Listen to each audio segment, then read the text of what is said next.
This is the Icelanders, a storm surge barrier set up in the Rhine Delta, and it's unique in many ways. For instance, the Icelanders is considered the largest moving structure in the world. Just to give you an idea, this is a structure containing 12,000 tons of steel. Toss it in the river, and the water will spill over its banks instantly. Building the Icelanders cost 450 million euros. Though today, that amount would obviously be way higher.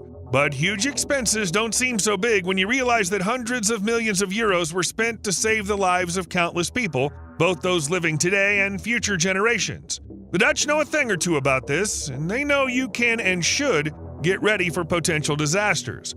That's why the Netherlands is often called a world leader in water management. While the rest of the world scrambles to figure out how to react quickly to natural disasters after they've already hit, the Dutch take a completely different approach. Prepare so well that the disaster never happens. All it takes is to stop the sea from making waves. Piece of cake. A bit of coffee, and we'll keep going.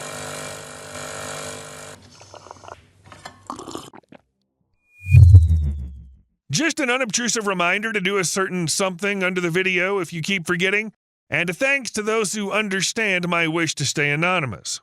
You could say it all began with flood. The death toll here would be horrifying.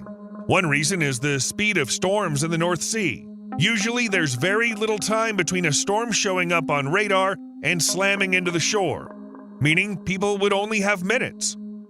It's tough enough to warn them, let alone evacuate the entire coastal region in time. Around 26% of the Netherlands sits below sea level. However, a big storm or rising river levels could leave up to 59% of the country underwater. I'm not going to dive too deep into this topic. We did a video not too long ago about flooding in the Netherlands. If you're interested, check it out on our channel. Let's get back to the Delta Works project. Designed to handle tidal waves up to 16 feet above sea level, there's honestly a lot of fascinating stuff about it. But I'd like to focus specifically on these storm barriers. Let's start with the already mentioned Icelanders, or the Iceland barrier, which has the largest movable parts of all flood protection systems in the world. The Icelanders is a barrier positioned ahead of the others, meaning it takes the first hits from the sea during flooding. This way it shields the residents of South Holland from storm surges. They started working on it in 1991, and it took 6 years until the grand opening in 1997. The barrier was actually opened by Beatrix. She was the Queen of the Netherlands back then. So the official start of the barrier's operation was definitely a major event. Under normal weather conditions, both gates are well protected on their own in their dry docks, and the 1,180-foot gap in the waterway gives ships plenty of space to pass through without any trouble. And this is very important, because the barrier's on the waterway that connects Rotterdam with the North Sea. This is the main route to the port of Rotterdam, which, when the barrier was opened, was the largest port in the world. So of course you could have put up a solid barrier, a dam, but that would have been like closing off some major highway. They had to use gates instead. Every day, around 300 ships pass through Icelanders on their way to the port, and closing the barrier cost the port about 10 million euros a day. However, a flood would be even more expensive, so you have to choose the lesser of two evils. The barrier holds up securely because it's designed to withstand a storm that happens no more than once every 10,000 years. What makes the barrier even cooler is that it was built in dry conditions, and docks and all the crucial parts are above the water. This makes maintenance easier, and when maintenance is easy, the structure lasts longer. And yes, when the gates are open, they don't get in the way of passing ships. But if the gates are on land and don't go into the water, how can they protect the land during a storm? Let me explain. Each gate is 690 feet wide, 72 feet tall, and 49 feet deep. When closed, they fill with water, causing them to drop to the bottom within 2 hours. The barrier works with a spherical bearing 33 feet in diameter and weighing 680 tons. The gates usually close at a water level 10 feet above Nap in Rotterdam and 9.5 feet above Nap in Dordrecht. Nap is an improved result of sea level measurements that were used back in the 17th century. The opening of the gates, as well as the decision to close them, is made automatically, without human involvement. However, in the event of a forecasted flood, a team from Rijkswaterstaat is always on site monitoring the automated process and stepping in if needed. 4 hours before the actual closure, incoming and outgoing ships are notified. 2 hours before the closure, traffic on the Nieuwe waterway is completely stopped. 30 minutes before closing, the dry docks that hold the gates are flooded, After that, the gates descend into the water, and two so-called locomobiles move them toward each other.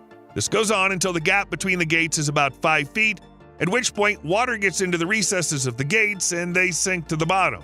But not just like that, the bottom was carefully dug out and then covered with layers of gravel so that the gates could form a relatively waterproof seal when they submerged. It's interesting that when the gates need to stay closed for a long time, it causes the water level in the river behind them to rise.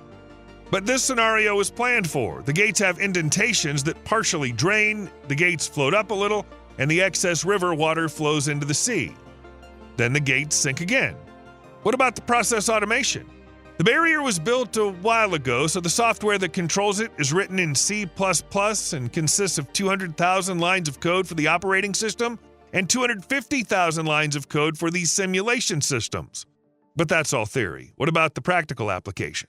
Icelanders first shut down during a storm in 2007, and it almost shut down during storms in 2002, 2013, and 2014, and it was all about being super precise. The water level required to shut it down was reached within a few inches back then. Back in 2007, the water level threshold that triggers the computer system to initiate closing was lowered from 10 feet NAP to 9 feet. Not because of any extra concerns, but simply because they wanted to finally test the barrier in real conditions. After opening in 1997, this costly structure hadn't actually been put to proper use in 10 years. On December 21, 2023, the Icelanders closed for real for the first time, and the whole world finally saw how the barrier is supposed to work. It had been 26 years since it was built, but it was clear right away that it was all worth it. While other European countries felt the brunt of Storm Pia, the Dutch stayed safe. Still, one person did die, though it was due to a falling tree, not flooding. The Icelanders is expected to close once every 10 years due to storm surges, but with sea levels rising as they already are, closures will happen more often, every 5 years or so. But you know what's the most interesting part? Originally, there wasn't supposed to be a Icelanders at all. The very first plan was to strengthen the existing dikes up to 30 miles inland. But by the 1980s, it became clear that this project would take at least 30 years and cost a fortune. On top of that, it would have meant tearing down and rebuilding historic city centers, some of them over 400 years old, behind newer, bigger levees. Naturally, nobody was on board with that. So during the work, some changes were made. Instead of building unrealistically big dams, they decided to set up a barrier against storm surges. The dams themselves, by the way, were also built, but only partially. Does this mean that all the problems are solved and we can relax? Well, not really. Since sea levels are rising due to global warming, questions arise about the long-term future of the Icelanders. Over the 20th century, the sea level on the Netherlands coast had risen by about 8 inches, but the Weather Bureau expects that by 2100, the sea level will rise by 12 inches, or in other words, by 4 feet compared to the 1995 to 2014 period. You remember I mentioned closing every 10 years, then every 5? So a 2-foot rise in water means that Icelanders will need to close every year. And that's the most acceptable level for port visitors and a base for maintenance work. There's plenty to fix here. The dam's supported by 65 concrete pillars with 62 steel gates, each spanning 138 feet across. Every pillar stands between 115 and 127 feet tall and weighs 18,000 tons. The dam is built to last over 200 years, but it still needs maintenance and any potential issues fixed. To make the process easier and faster, all the essentials were put nearby. The work island is around 700 acres in size, complete with a power station, concrete and asphalt plants, ports, and roads. In short, everything necessary, so all the prefab barrier elements, including the pillars, were produced right on the island.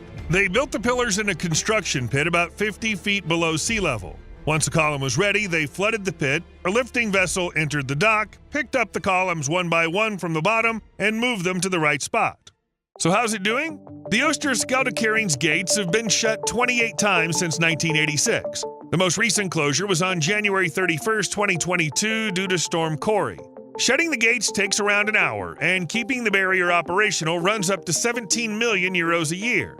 As you've probably figured out, you can't just close the gates or seal everything off with a dam. This area is known for its rich biodiversity, including rare seals and porpoises. The barrier works great for preserving all of this. And it even adds some extra perks. At least because the water behind the barrier stays salty, and the tidal effect remained unaffected. Now this place has become popular with water sports enthusiasts, including surfing and kite surfing, and there's also a real culinary landmark here. During low tide, people look for oysters and other shellfish. This wouldn't be possible if a dam had been put in place instead of a movable structure.